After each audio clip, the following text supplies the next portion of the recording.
Well, in our ongoing effort here at Moving Back to America to give you the news before it actually happens, today I'd like to spend a little time talking about the State of the Union and preempting some of the remarks that will be made by Joe Biden, presumably at some point in the near future. The Union, as it stands now, is facing serious difficulties, perhaps the most serious difficulties since the Civil War. Five main items I think we should concentrate on today, and of course the first one being, without question, the news that we heard today that France has attacked the United States of America. Obama-endorsed French President Emmanuel Macron has joined numerous French intellectuals and journalists in warning that, quote, out-of-control woke leftism of U.S. campuses and its attendant cancel culture, unquote, poses a grave threat due to the social strife it creates. My God. French intellectuals are complaining that America has become so intellectualized and overly theorized that it provides an existential threat to the great French Republic. To which I say, we have not yet begun to fight. You have no idea how much more woke cancel culture we are amassing right now in America's stockpiles. Silos that once held intercontinental ballistic missiles have, of course, been emptied and filled with grievance and more grievances, and pretty soon synthetic injustice supplies in the United States will outpace those of the rest of the world combined. And when the arsenal of wokeocracy has fully armed and become fully operational, my dear French friends, then you will see an assault, the likes of which you simply can't imagine. So I'll pause for a moment for the ringing applause.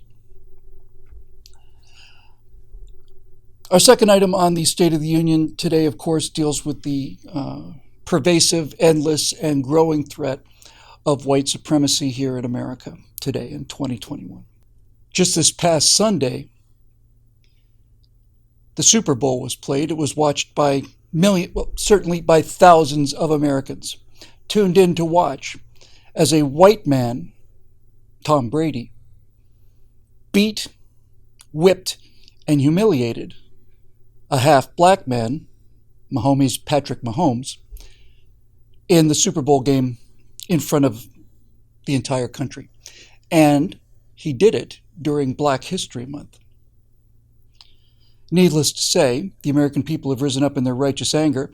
I will present you a few tweets to show you just how deep the suffering is in this country, and I can assure you that all of these are authentic and come from the heart. American patriot Zitto writes, if Tom Brady beats Patrick Mahomes during Black History Month, then we have to double whatever we're demanding from reparations. I couldn't agree more. I have no idea what we're demanding from reparations, but whatever that is that we're demanding from reparations, we need to double it if that happened, and it turns out that it did. It happened on television, so there's no denying it. Tyler R. Tynes writes, there's no world where I'm rooting for Tom Brady to win a Super Bowl during Black History Month. Who could disagree with that? Jizzy writes, Tom Brady winning during Black History Month is so racist. Preach it, sister. Derek writes that Tom Brady surpassed Michael Jordan in number of championships during Black History Month. I don't know. That's got to be racist. It does. Somehow, it has to be racist. And it's our job as Americans to find out how that is, in fact, racist. Somehow it's got to be racist, and I have established a special task force in order to determine out exactly how. We will not let this go unchallenged. More voices calling out in pain and despair. Jagerist Kobe writes, Brady winning Super Bowls during Black History Month every effing year is the third most racist thing to ever happen in history. I don't know what the other two are, but without question they must be worse. Washington Capitals writes, ain't no way Tom Brady winning 7 Super Bowls during Black History Month ain't racist. It ain't. There ain't no way it ain't racist. There ain't. Ya new favorite person writes, Tom Brady won another ring during Black History Month. And that came from your new favorite person. I don't want to be the person to break him the news. But, the favorite person thing. So you have a secretary take care of it. Openly Black writes, something about Tom Brady winning a Super Bowl during Black History Month just feels racist. It does, doesn't it? It feels racist. I don't know what it is exactly could have been different other than It seems that there's really just no question about it. Tom Brady had a moral and ethical obligation to not only lose the game, but to lose it badly. This white supremacy issue is never going to go away. Never in this country. Not until Tom Brady realizes the extent of his privilege. Just because he won 7 Super Bowls, he thinks he's some kind of, like, he's walking around like he's the world's greatest quarterback or something. And while, of course, white supremacy continues to be the dominating issue of our times here in America in 2021, there is at least signs of justice out there, some hope for justice, at least in the future. Because a terrible, horrific case of corporate greed may, in fact, be punished in the courts where it belongs. I'm speaking, of course, about the horrific case of a genuine American victim, Tessica Brown. Tessica Brown was forced to spray Gorilla Glue spray adhesive into her hair.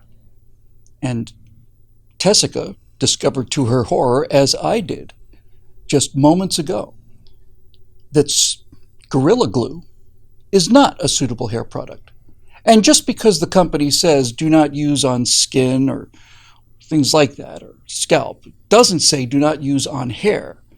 And so I'm relieved to report that Tessica is considering suing Gorilla Glue and undoubtedly will win a case and a significant cash settlement in order to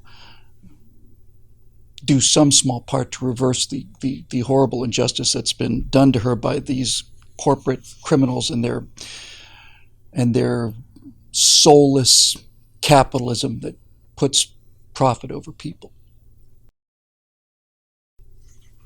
Work continues in Congress to add a 28th Amendment to the Constitution specifying the exact date of impeachment day. As you well know, the Constitution specifies that Inauguration Day will be the 20th of January unless it falls on a Sunday, in which case it becomes the following Monday. And after much debate in Congress, in both houses of Congress, an agreement appears to have been reached setting impeachment day for January 21st, which would be the day following Inauguration Day, unless, of course, Inauguration Day falls on a Sunday, in which case it would be the day after Inauguration Day, in order to have another 24 hours to gather evidence prior to the impeachment vote. So, fortunately, we'll no longer have to worry in the future, have to face this horrible national uncertainty about what day exactly do impeachment proceedings begin against the new president. The answer appears to be it's not passed into law yet, but the president is expected to sign it, and so it appears that impeachment day will become January 21st. And one final item on our preview of the State of the Union, and that goes to the immeasurable increase in the quality of character of the person who is claiming to be president of the United States of America. Joe Biden recently had a teleconference on health, and during this teleconference, he was speaking with a healthcare professional, and, as is his wont, expressed in the most sincere terms his deep, lifelong held appreciation for women's contribution in society, especially young women's contribution in society, especially young, good-looking women's contributions to society. Are you a freshman at the university? No. You look like a freshman. So unlike the vulgar sexist who he replaces, Joe Biden has shown a tremendous love of women. And it goes without saying, a tremendous love of children as well. As you can see in this brief montage, Joe Biden's appreciation, love, respect, and affection for the women that do so much in American society has been unparalleled, I think, by any president in history. And certainly on this day of unity and recovery, as the nation continues to recover from the horrible wounds inflicted upon it. It's Joe Biden's personal touch that brings so much of the needed unity back to America and gives us all hope for a bright future here in this incredible land which has been blessed throughout its history by, the thing. Mommy. No, you come over here. That's it. Keep going. You're going to stand right next to me. There you go. And then we're going to have There you go. Daddy.